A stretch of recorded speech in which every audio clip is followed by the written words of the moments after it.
Bueno, continuemos. En ese sentido, ya habiendo definido justamente el punto en el cual obtenemos una utilidad por acción, ¿ya?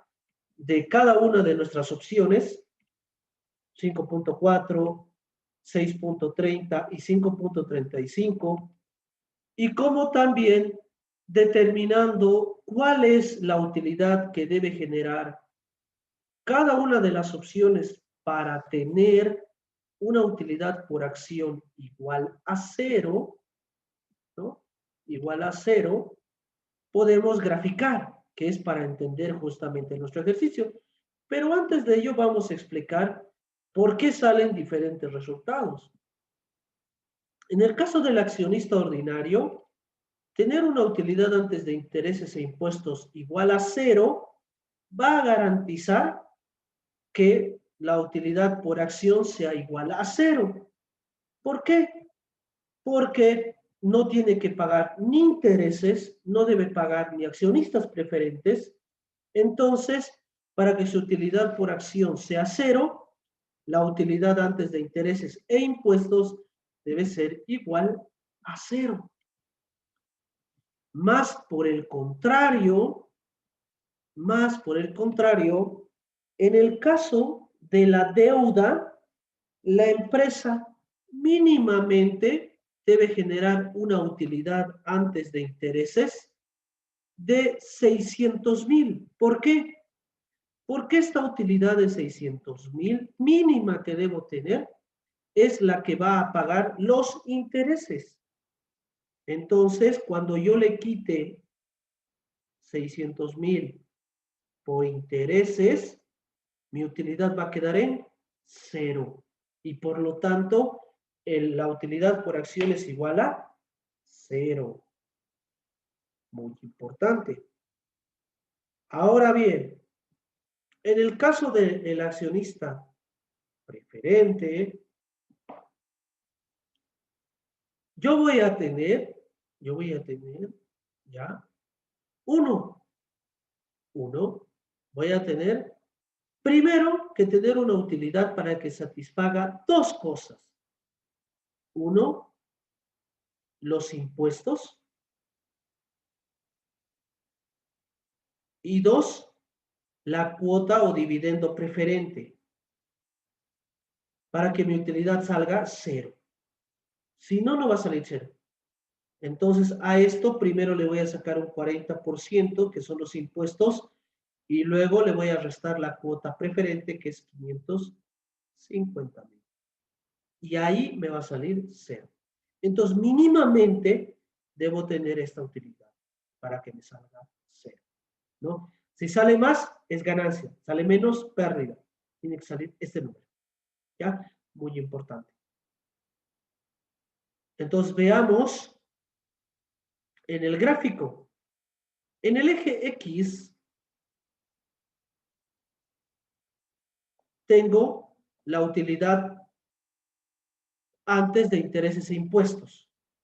Y en el eje Y tengo la utilidad por acción.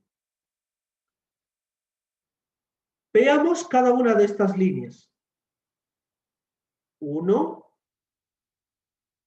2 y 3. La primera línea es la acción de tipo ordinario. La acción de tipo ordinario, para que yo tenga utilidad por acción de cero, debo tener una utilidad antes de intereses e impuestos de cero, ¿verdad? Desde cero tiene que partir. Si tengo una utilidad, voy a tener una pequeña utilidad por acción y así sucesivamente, partiendo de cero. A medida que va creciendo las utilidades por acción. Sin embargo, veamos el segundo caso. Este caso de acá. Este caso corresponde a la deuda. Entonces, fíjense, para tener una utilidad por acción de cero, yo debo tener, ¿cuánto dijimos? Mínimo 600,000. Entonces fíjense cómo el gráfico cambia. Fíjense cómo cambia. Y en este punto, donde convergen la acción ordinaria con la deuda, es el punto de indiferencia. Acá. Este punto, que es igual UAI 1,2, ¿qué quiere decir? Que sin importar qué opción yo elija, deuda o acciones ordinarias, la utilidad por acción y la utilidad antes de intereses e impuestos va a ser la misma. Vámonos a la tercera opción.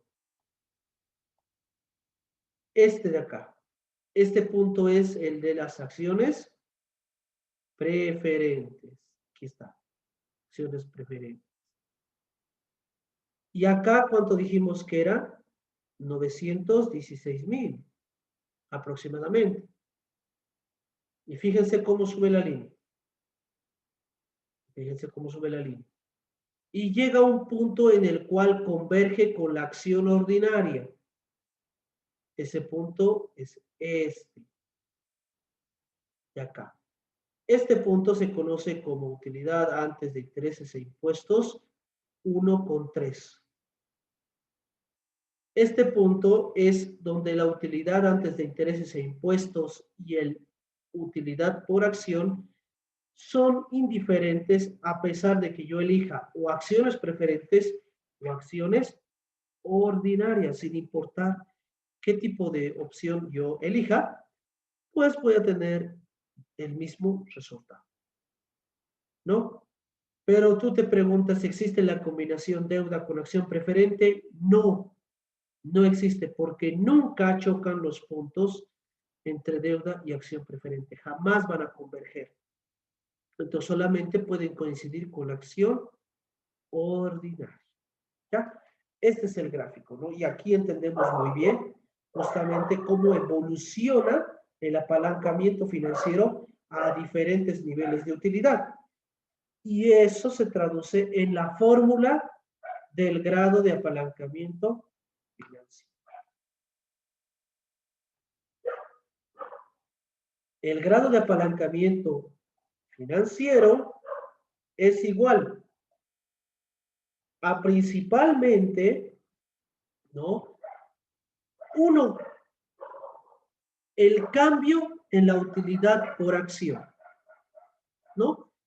Dividido entre el cambio entre la utilidad antes de intereses e impuestos. Si esta sube, ¿cuánto cambia la utilidad por acción? Si esta baja, ¿cuánto cambia la utilidad por acción? Lo mismo que la utilidad de tipo, perdón, el apalancamiento de tipo operativo.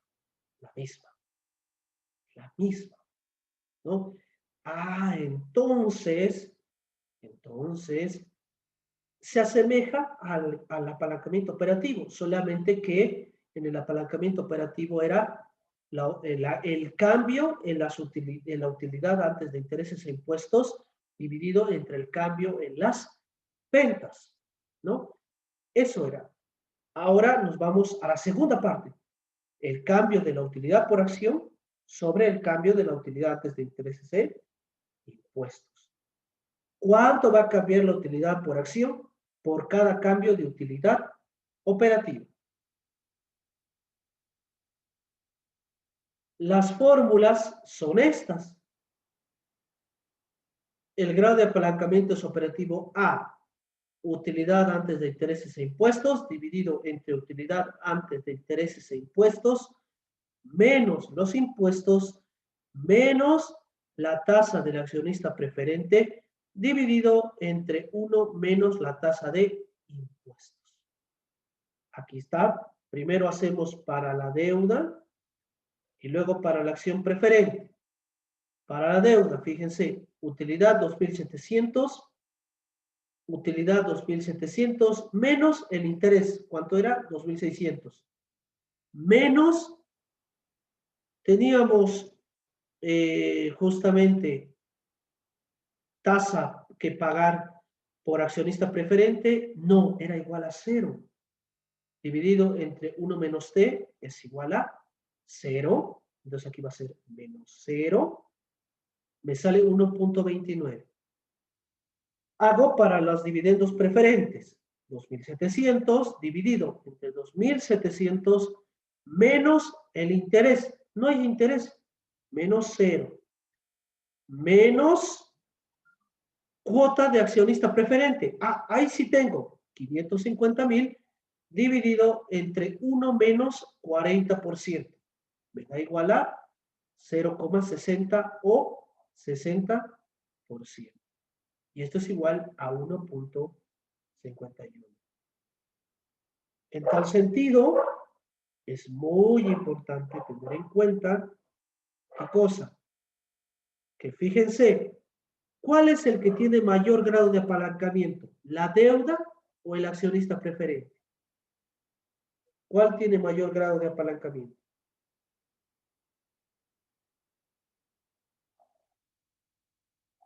¿Cuál creen que tiene mayor grado de apalancamiento?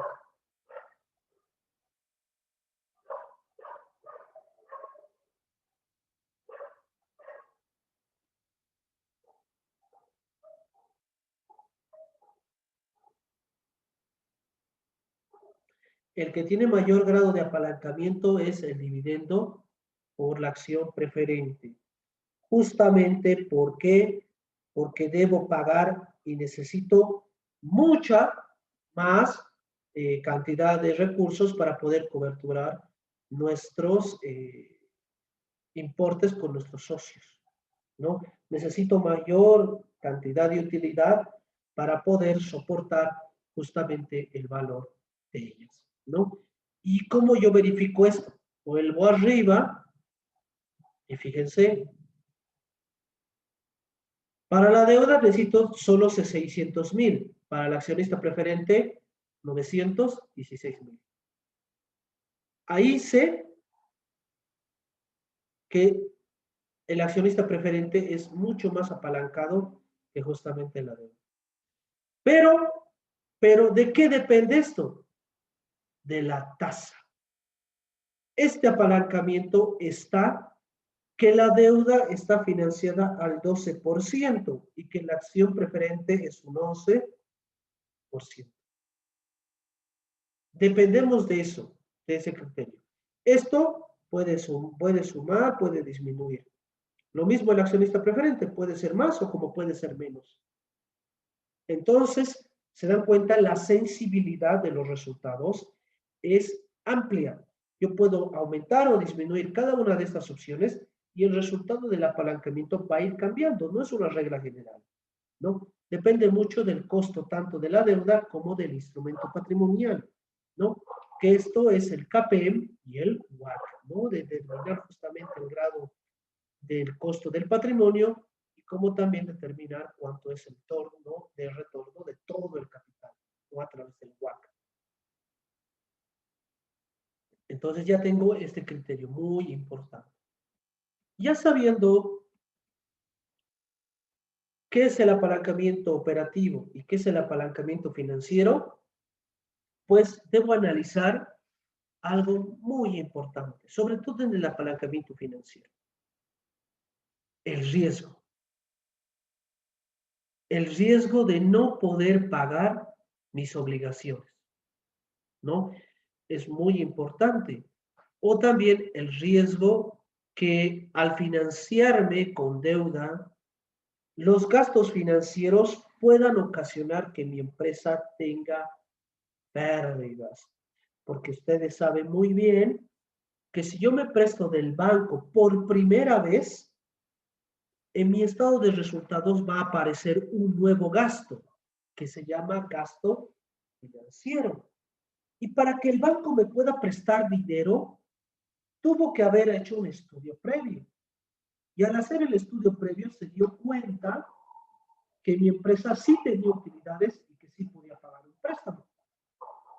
¿Qué pasó? Me dio el préstamo, empecé a pagar y no vendí tanto, no vendí lo suficiente e hizo que cuando yo le coloqué intereses financieros en el estado de resultados, me ocasionó que la empresa tenga pérdidas, ¿no?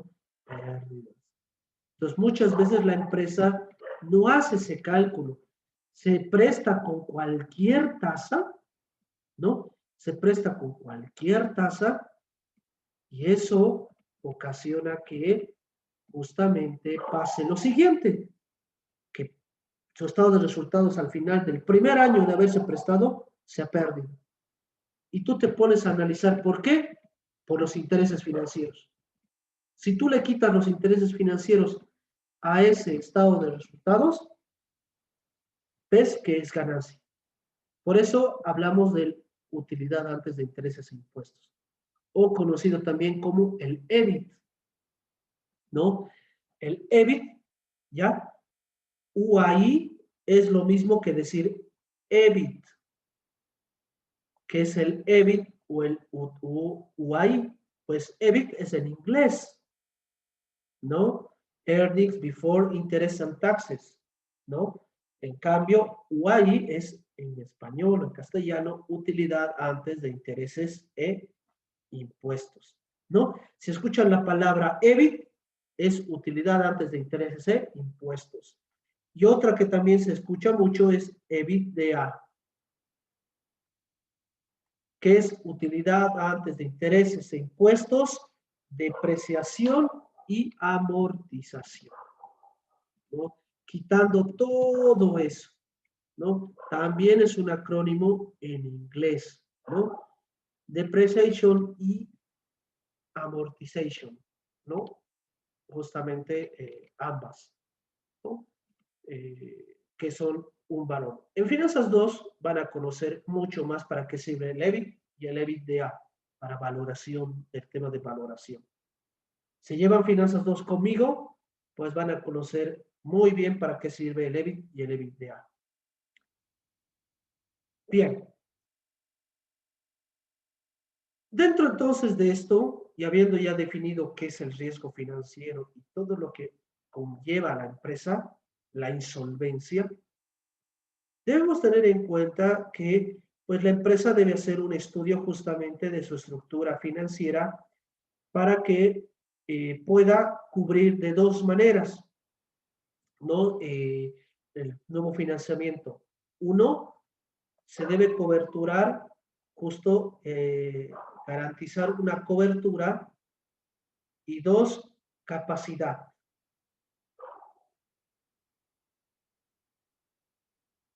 La cobertura está dado por la garantía, ¿no? Han debido escuchar, el covenant se llama también, ¿no? La cobertura está relacionada con la garantía. ¿Qué garantía existe que esta empresa me vaya a devolver los fondos que yo le estoy otorgando? Y dos, la capacidad de pago, o sea, la capacidad que tiene para generar flujo de efectivo, ¿no? Flujos de efectivo. Entonces, pues se hace una evaluación de ingresos versus gastos y el excedente, ¿no? Entonces, a través de esto se determina la probabilidad de que la empresa pueda o no cubrir sus obligaciones, ¿no? Entonces, muy importante esto, porque no es nomás prestar porque sí. Los bancos no hacen sus estudios solo porque sí, sino buscan minimizar el riesgo financiero. El riesgo no se extingue, solamente se minimiza. Siempre hay riesgo, aunque mínimo, pero existe. ¿Qué riesgo? De insolvencia, de la que tenga la empresa, de no poder pagar sus obligaciones bancarias, ¿no? Y el riesgo financiero está superdictado justamente a la variabilidad, que esto se mide a través de la desviación estándar y la varianza,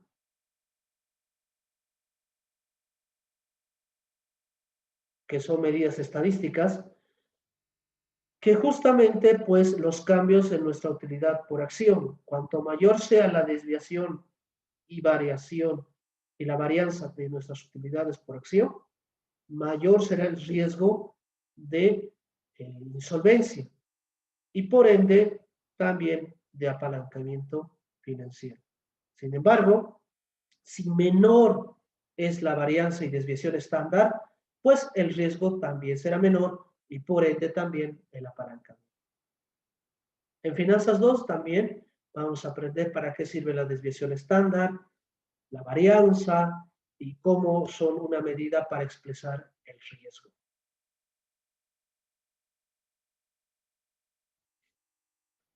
El apalancamiento total es igual a la combinación de ambos costos fijos, tanto los operativos como los financieros.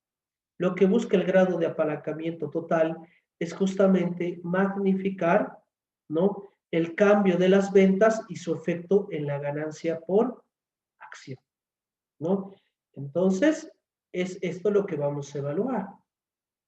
La fórmula es muy sencilla, es la multiplicación, no la suma.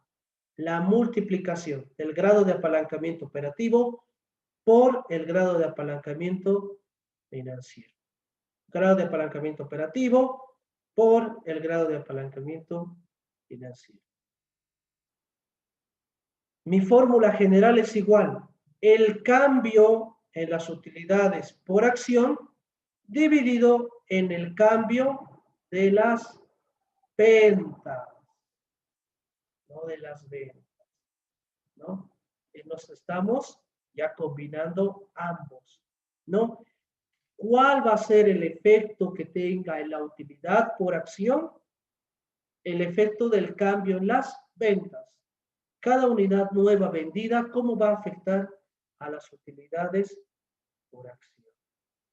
Ah, muy importante eso entonces, ¿no? Muy importante. Ya voy a determinar cuál es el punto total de apalancamiento. Y para ello lo que debo hacer nada más es combinar mis dos fórmulas. Y fíjense, cuando yo combine estos dos aspectos, esto de acá es igual a lo del grado de apalancamiento operativo. Esta parte de acá es el grado de apalancamiento operativo. Y con otro color. Y esta parte de acá, esta parte de acá, es igual a grado de apalancamiento financiero. La fórmula nada más se ha combinado, ¿no? Entonces, solamente es multiplicar la fórmula nada más.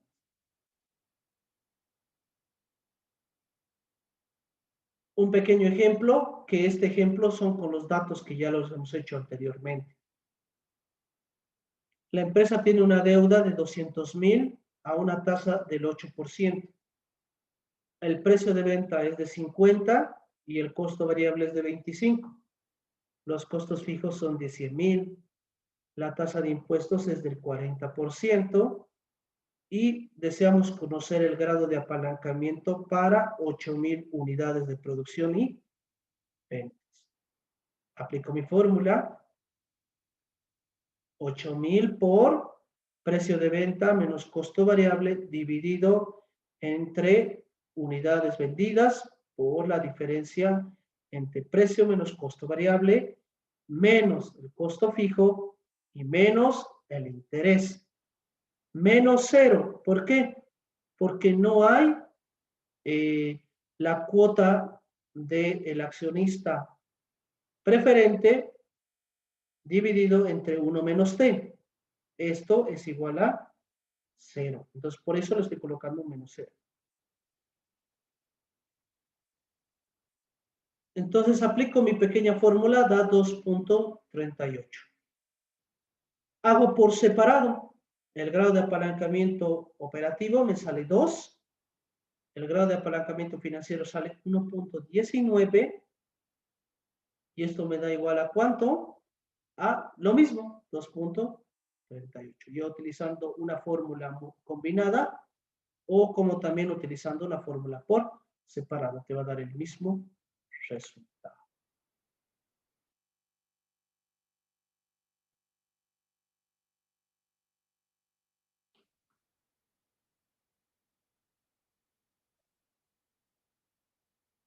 Luego, tenemos que analizar algo que hemos ido hablando en el apalancamiento operativo.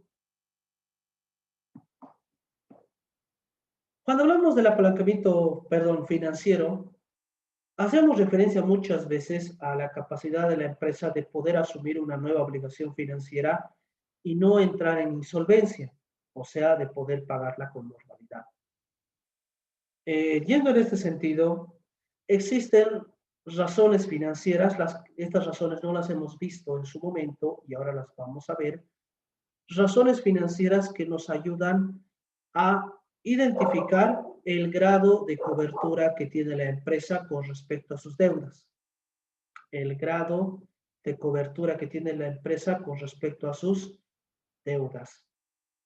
Y en tal sentido, entonces, tengo uno, la capacidad de endeudamiento.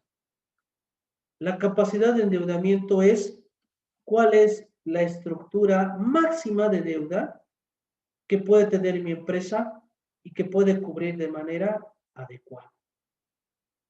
Dos, las razones de cobertura. Las razones de cobertura o ratios de cobertura se conocen a los indicadores que identifican cuánto de cargos financieros, o sea, de intereses, una empresa está en capacidad de poder cubrir sin entrar en pérdida, que es el riesgo que había, ¿verdad? Que yo le añada el gasto financiero y que mi estado de resultados aparezca pérdida, ¿no? La razón de cobertura me dice hasta cuánto puedo soportar. Luego tengo la razón de cobertura de interés. Esta me dice la capacidad que tiene mi empresa para coberturar los gastos por intereses, ¿no? Que se llama cobertura de intereses. Y por último, el cargo del servicio de la deuda. El servicio de la deuda, ¿ya? Es igual a la cuota, por si acaso. Ya si en algún lado escuchan servicio de la deuda o leen en algún lado servicio de la deuda, el servicio de la deuda no es nada más que interés más amortización de capital. Ese es el servicio de la deuda o cuota. Entonces, vamos a conocer estos ratios nuevos.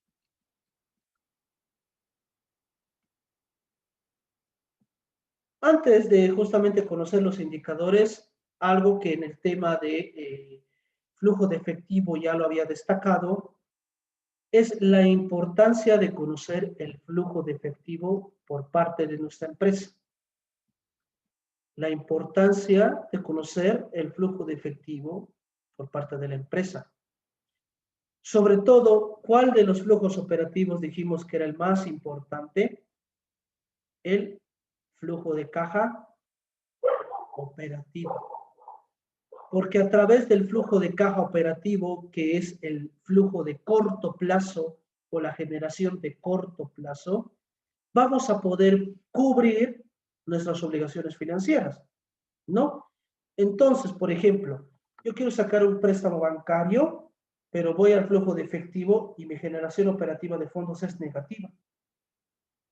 ¿Qué va a decir el analista financiero del banco? Te va a decir, está bien, tiene garantía, pero ¿de qué manera me va a pagar la cuota o el servicio de la deuda? Si cuando yo analizo su flujo de caja, me sale que a corto plazo usted genera caja negativa.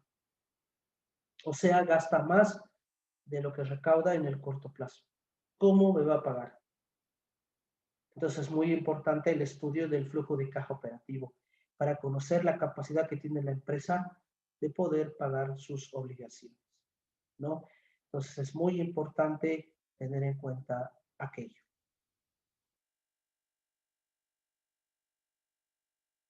La fórmula de la razón de cobertura de interés es igual a utilidad antes de intereses e impuestos dividido entre el gasto por intereses, o el gasto de interés.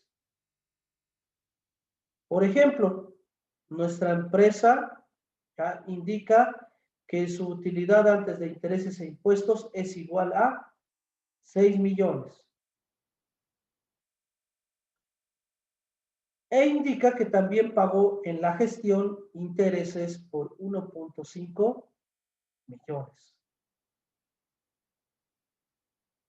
Esto me da un resultado de 4, un resultado de 4. ¿Qué quiere decir este 4? Que justamente la empresa puede coberturar con esta utilidad por acción de 6,000 hasta 4 veces los intereses que ella genera, ¿no? Entonces, dicho de otra manera, la empresa puede prestarse o puede obtener nuevos financiamientos bancarios siempre y cuando la empresa no se pase de 4.5 millones, ¿ya? 4.5 millones o 4.500.000, ¿no? Porque si sale 1, si el indicador de cobertura de intereses sale 1, quiere decir que la empresa está a su límite, ya no puede prestarse más, ya no puede pagar más gastos por intereses, porque si esto sale menor a 1, quiere decir que la empresa ya está perdiendo, ya genera pérdida. Eso es muy importante, ¿no? Si el resultado sale 1, quiere decir que la empresa está en su tope, ya no puede más.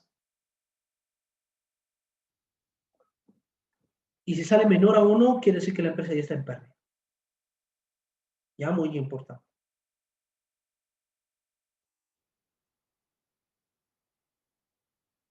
Luego tengo el indicador servicio de la deuda, el otro ratio.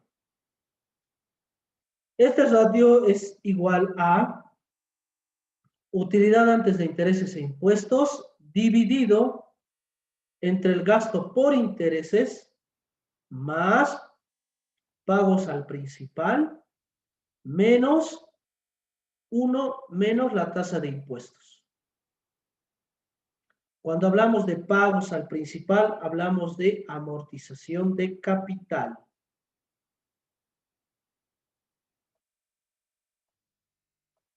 Tenemos un pequeño ejercicio.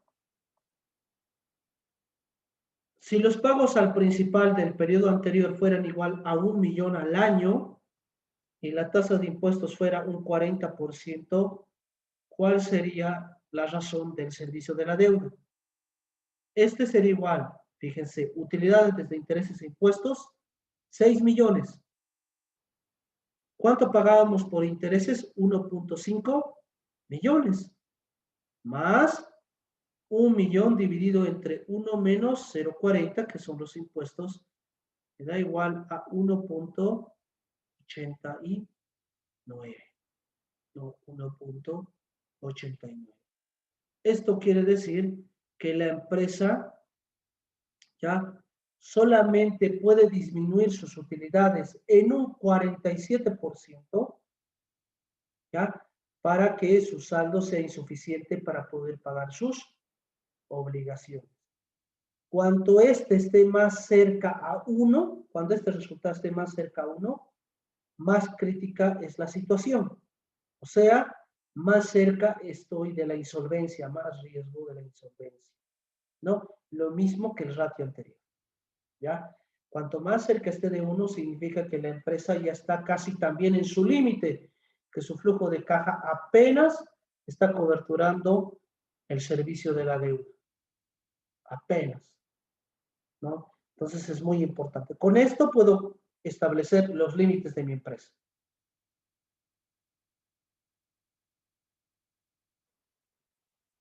Aquí he repetido la diapositiva. Vamos a bajar. Y para terminar,